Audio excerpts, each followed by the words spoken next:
क्या मन और आंखें हमारे नियंत्रण में हैं? अरब देश की यह घटना है। वहां का बादशाह बड़ा प्रभु भक्त था। उसकी परमात्मा की भक्ति A1 थी, ऐसा वहां के लोग बोलते थे। उसके बहुत से नौकर और दासी थे। उसमें से एक नौकर और एक दासी को प्रेम हो गया था। प्रेम इतना गहरा था कि दास के द्वारा बुलाने पर दासी सब कुछ भुला कर आ जाती थी। एक बार बादशाह प्रभु की भक्ति में तल्लीन था। दूसरी ओर दास ने दासी को बुलाया। दास के प्रेमवश दासी उसकी ओर चली और रास्ते में बादशाह जिस कालीन पर बैठकर प्रभु भक्ति कर रहा था उस पर गलती से पैर रख दिया। बादशाह को बहुत गुस्सा आया, लेकिन प्रभु भक्ति करने के वक्त उसने कुछ भी बोला नहीं। भक्ति पूरी होने पर वो राज्य दरबार में आकर बैठा और उसने उस दासी को बुलवाया।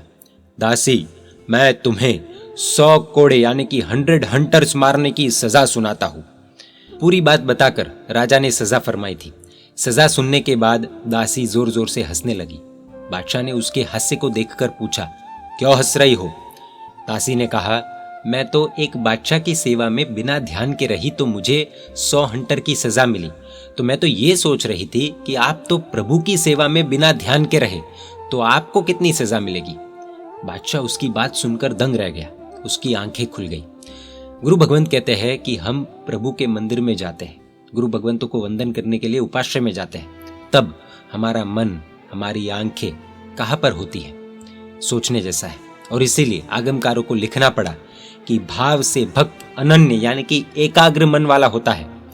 कहते हैं भक्त कहलाने से पहले अपनी भक्ति देख लेनी चाहिए, कहीं भगत जगत को ठगत है ना हो जाए। जय जिनशासन, जय महावीर।